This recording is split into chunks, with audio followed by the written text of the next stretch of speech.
Welcome to our vibrant network of governance, risk, compliance, and cybersecurity leaders. We share cutting-edge insights, best practices, and innovative strategies to empower professionals in navigating the dynamic cyber threat landscape. Join Circolo de CISO to ignite resilience and data protection across industries. So in this episode, we continue to discuss implementation strategies and how to adopt DORA regulation. My special guest, Kavita Srinivaslu, has been sharing good insights in terms of how to start this journey. We did briefly talk about risk management and third-party suppliers or third-party service providers. So Kavita and I, offline, we just caught up and we said we should spend a little more time delving deep into these two specific topics and how it becomes important to our resilience program. So Kavita, thank you for making time to be back again. Over to you. Thanks, Sujit. It's nice to catch up again. And when we bring risk management topic for discussion, it's a continuous journey and it's not a new subject. However, the kind of risks that we see is different day to day, right? Right. Before we even start off with how we manage or how we can adapt the evolving risk management culture, I would like to quote two examples. Nearly 80 to 83% of the organizations are impacted due to this. Jan 2024, there was a breach. It was mother of all breaches. It was called like that Okay. because more than 25 million customers' data was impacted. So what is told in the media and offline, a research started off how the dark web is getting that information and how it's become a big threat to the organizations globally. That's one. And second, recently there was an incident somewhere in the European region. The intruders were in the network for more than 249 days.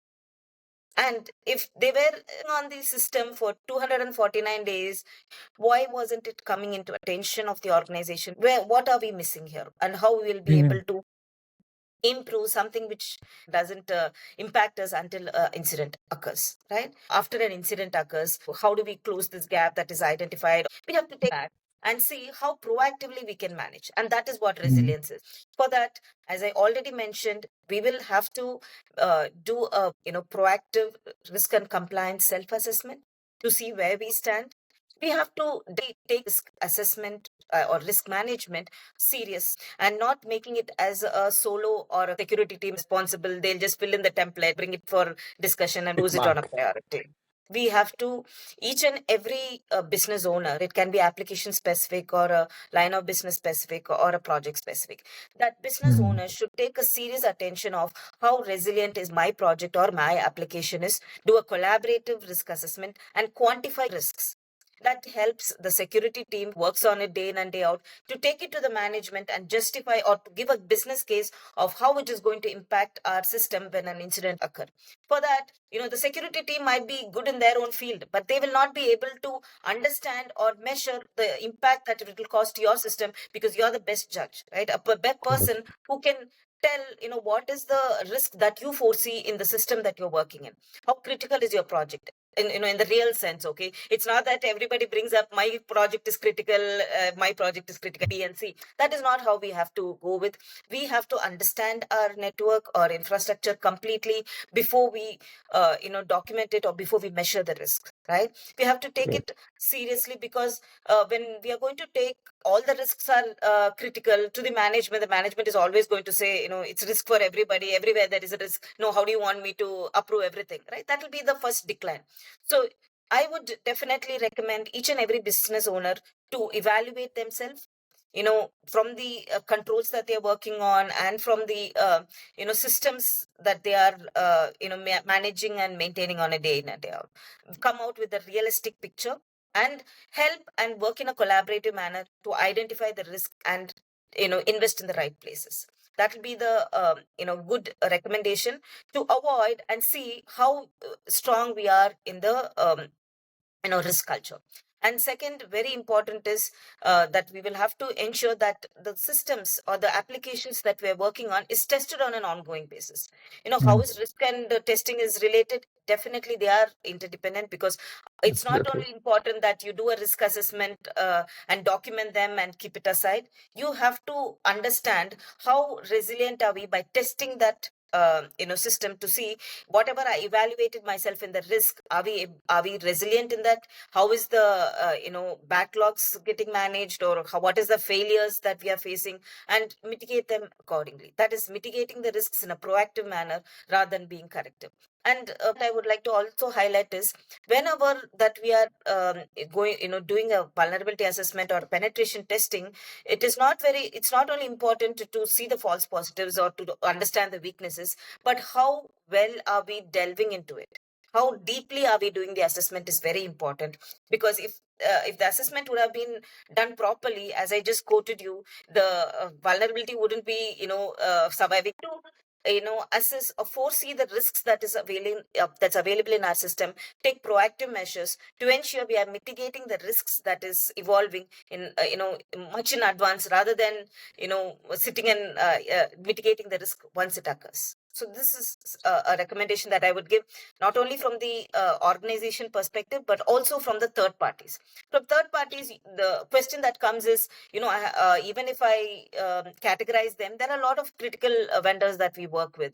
It can be 50, 100, or 150, but how are we going to sit and do those activities, right? It's not that Mm, the organization has to go and do the assessments or the risk management on the client, on the third party side, but it stands in how strategic you are in defining the expectations from the third parties, how we are able to get them show much attention into the risks that that's evolving and we are all living with. You will have to put that as a prerequisite while you're doing the due diligence itself, to ensure our third parties are in line with giving the same level of attention on the risk management as we are giving at an enterprise level. Because this definitely would be heard out, because it's the business end of the day, right? When they really absolutely. need a relationship, a long-term relationship with the organization, when the organization demands are met. So we have to take it little serious on the third party side, to ensure that it's not very important that we manage the risk within the organization. It's also important that we protect the skeleton as well. Kavita, what I'm hearing repeatedly in the previous episode as well as here, the emphasis you're giving for the risk management is phenomenal. And the take home, right? If I'm not in this field, let's say if I'm an enthusiast or I'm curious to understand why resilience should be the focal, I would say risk management should be the backbone of every conversation, right? And I have a few clients of mine with whom I work. They have actually transitioned to a stage where they do an assessment even prior to engaging somebody. And they identify where the risks would exist if something goes wrong. So it's like a cause and effect activity. So every risk identified is mapped to a business impact, and they would say how it would impact the top line, the bottom line, and even the reputation at the end of the day.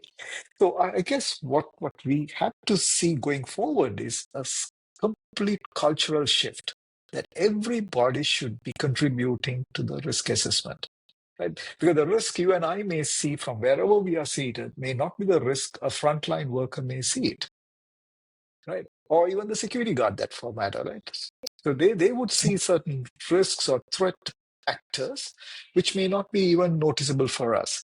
So with that thought, Kavita, I would like to wrap this episode for today and come back and talk about what more we need to prioritize for a DORA adoption and a successful uh, adoption of DORA and be a resilient organization.